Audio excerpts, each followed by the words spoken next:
producing 20 million tons annually, earning $3 billion. Starting with coal, going beyond coal. Episode 31, Outlook for North Korea's Coal Industry. Creating the miracle on the Taedong River. North Korea's Workers' Party can do a market economy. If North Korea restarts its annual coal mining capacity of 20 million tons following denuclearization, it could generate approximately $2 to $3 billion in immediate foreign currency revenue. Based on the principle of a dual strategy of squeezing while simultaneously reducing in the coal industry, North Korea pursues two parallel paths maximizing the added value extractable from coal, specifically through vertical integration and the production of high-end chemical products, while systematically reducing the proportion of coal in its energy mix. By institutionalizing an explicit principle of fund allocation in national planning to reinvest foreign currency earned from coal into renewable energy and gas infrastructure construction, North Korea completes a North Korean-style energy transition that starts with coal and goes beyond coal, where profits are used for investments to break away from coal dependency. North Korea's coal reserves consist of 4.5 billion tons of anthracite and 16 billion tons of lignite. The north-south Pyongan coal field, with the largest anthracite reserves of 3.72 billion tons, accounts for more than 82% of North Korea's total anthracite reserves.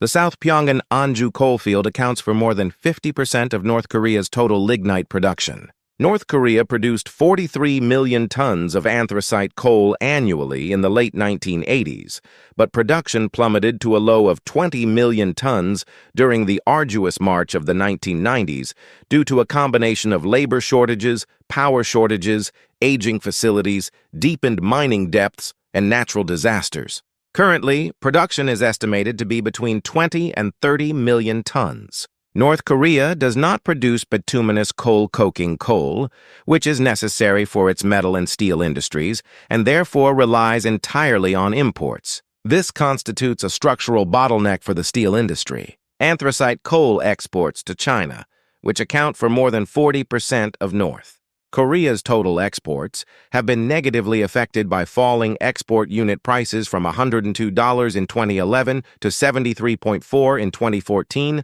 sluggishness in the Chinese steel market, and stricter environmental regulations. Furthermore, exports have been virtually suspended since 2017 due to UN sanctions. North Korean anthracite coal was primarily consumed by steel and ceramic companies in China's Shandong, Liaoning, Hebei, and Jiangsu provinces. We are trapped in a vicious cycle where power shortages reduce coal mining output and electric railway transport volume. Consequently, difficulties in coal mining and transportation lead to reduced operation of thermal power plants, exacerbating the power crisis. Unless we escape this vicious cycle, no development strategy will work. Although North Korea wishes to avoid using coal, the reason it cannot immediately abandon it, even after denuclearization, is that while the country is capable of domestic coal production, it relies 100% on imports for oil. During this transitional period, there are also sectors where coal chemistry is more advantageous than petrochemicals. First is carbide and acetylene chemistry. When anthracite coal is coked in an electric furnace and reacted with quicklime, carbide is produced. When carbide reacts with water, acetylene gas is generated. Acetylene is a raw material for polyvinyl chloride, vinyl acetate, and acrylonitrile, and in some cases, raw material costs are lower than those for petrochemicals. North Korea already has experience in chemical production via the coal-carbide acetylene pathway at the Suncheon Vinalon plant. Second is the production of nitrogen fertilizer ammonia. Coal gasification produces COH synthesis gas, which is then converted from ammonia into urea fertilizer using the Haber-Bosch process. In the absence of natural gas, self-sufficiency in agricultural fertilizers using domestic coal is a matter directly linked to food security. This route is the best option during the 10 to 15-year transitional period before the natural gas pipeline is completed. Third is coke production. Instead of importing bituminous coal-coking coal, utilizing North Korean anthracite as blending coal or combining it with the direct iron reducer DRI process, which can be produced even with uncoated anthracite, can reduce the steel industry's dependence on imports. Fourth is the transitional supply of energy for district heating and cooking. For the 10 years prior to the establishment of power infrastructure and gas networks, anthracite briquettes will remain a necessary fuel for heating and cooking in North Korean households due to the lack of alternatives. Abruptly eliminating this would trigger an energy crisis affecting the livelihoods of the people. Let us look at the roadmap for the coal industry after denuclearization. The short-term strategy for the 0 to 5 years following denuclearization is to break the vicious cycle and resume exports. 1. Resolve the vicious cycle between electricity and coal simultaneously. The first task is to prioritize securing power supply for coal mines.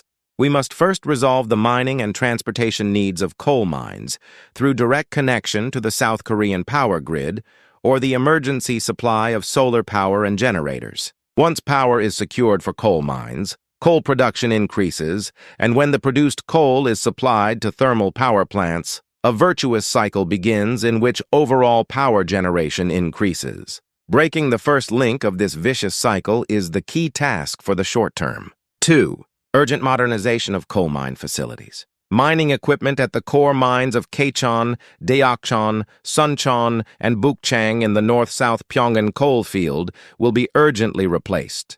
Competing suppliers include South Korea's Doosan Infracore and HD Hyundai Site Solution, China's Xi'an and Komatsu China, and the U.S. Caterpillar CAT mining equipment.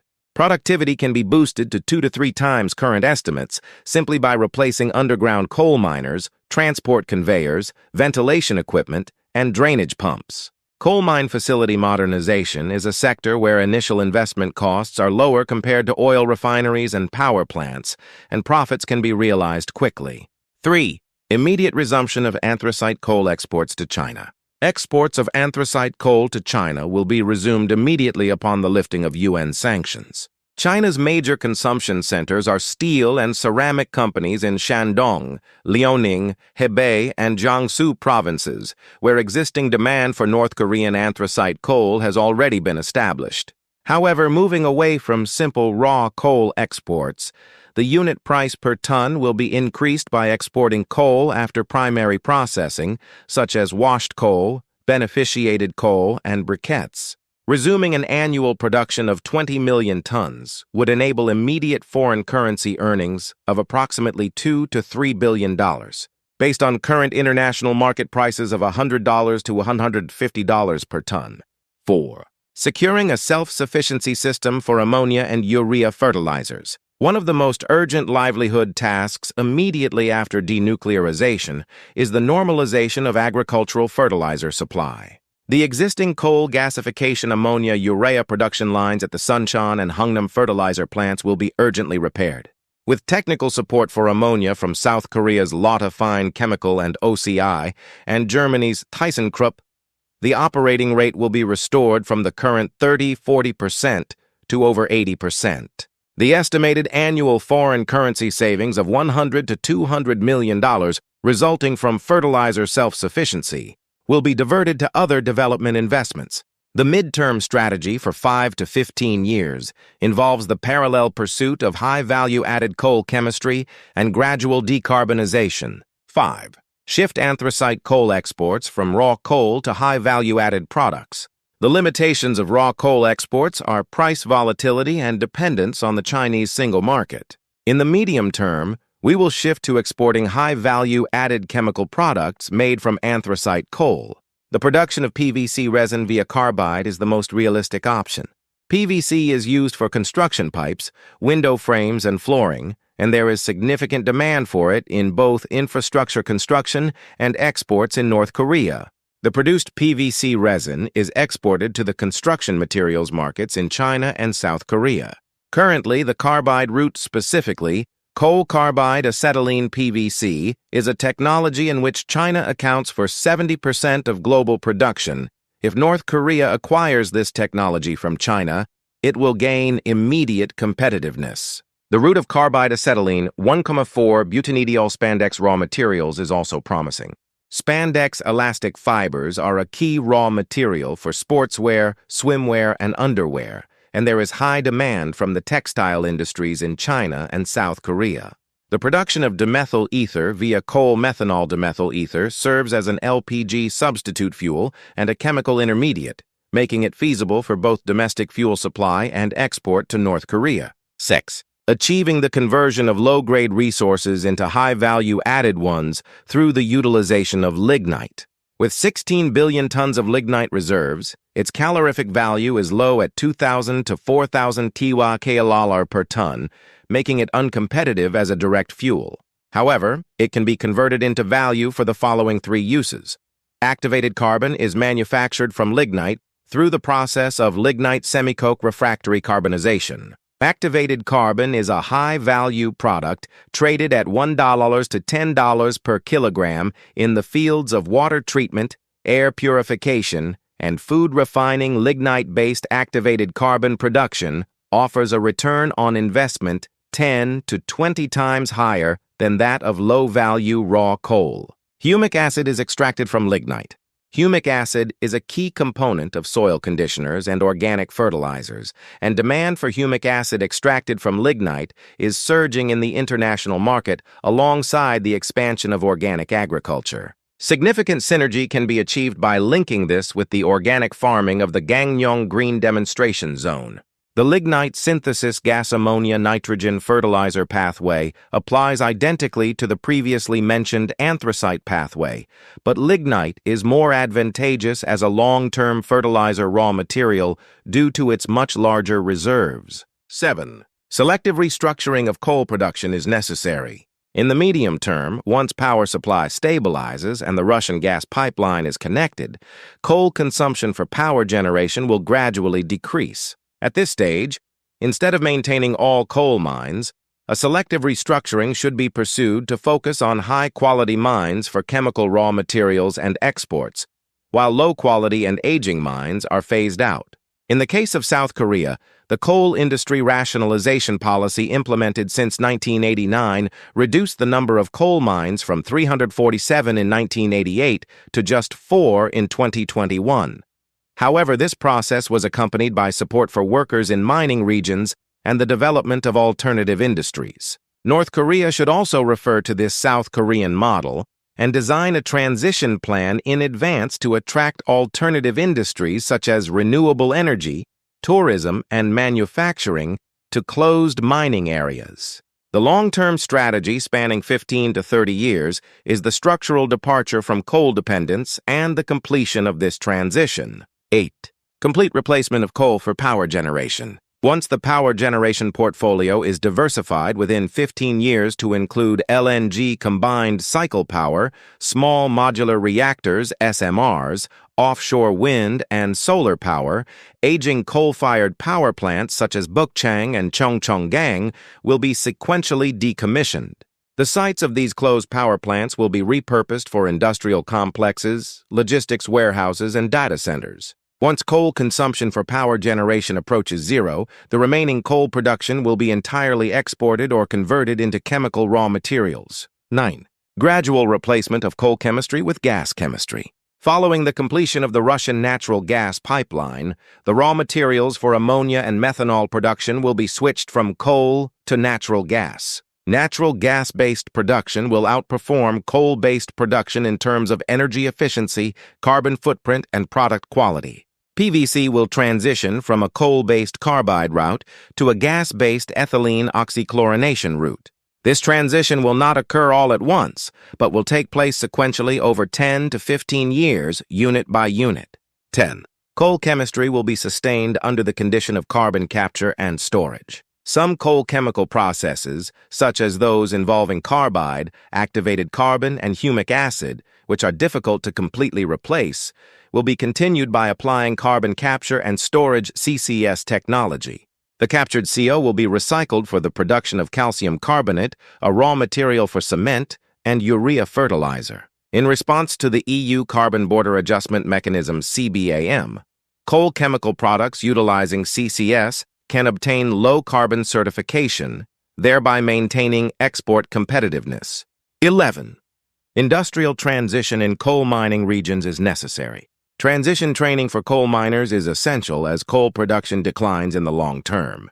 The Kaichon, Deochon, Suncheon, and Bukchang regions in northern South Pyongan province, which are densely populated with coal mines, will attract alternative investments in the automotive parts, machinery, and electronics manufacturing sectors. Mining shafts, which offer excellent constant temperature and humidity conditions, will be converted into data centers, mushroom cultivation facilities, and underground warehouses. The costs for vocational training for this transition will be funded by the Inter-Korean Cooperation Fund of the Korea Development Bank (ADB) and the World Bank. A strategy to diversify coal export markets is necessary. Current reliance on the single market of China severely weakens price negotiation power. Export markets must be diversified after denuclearization. Due to strict environmental regulations, Japan should develop a source for high-value coal chemical products, such as activated carbon and humic acid, rather than directly importing North Korean anthracite coal. Korea Electric Power Corporation (KEPCO) and POSCO can become immediate buyers for North Korean anthracite coal for power generation and steel making after denuclearization. India, currently one of the world's largest coal importers, is seeking new supply sources to meet its increasing energy demand. Therefore, developing an export route for North Korean anthracite coal to India via Rason Port is feasible in the medium term. Let us examine the optimal positioning principles for North Korea's coal industry. The best principle North Korea should pursue in its coal industry is a dual strategy of squeezing while simultaneously reducing. In other words, it involves pursuing two parallel directions, maximizing the added value extracted from coal specifically through vertical integration and the production of high-quality chemical products, while simultaneously systematically reducing the proportion of coal in the energy mix. The core prerequisite enabling this is institutionalizing an explicit principle of fund allocation in national planning, reinvesting the foreign currency generated from coal during profitable periods into renewable energy and gas infrastructure development. Only when the money earned from coal is used for investments that break away from coal dependency will the North Korean-style energy transition, starting with coal and moving beyond coal, be completed. Next time, we will talk about North Korea's fisheries strategy. Thank you.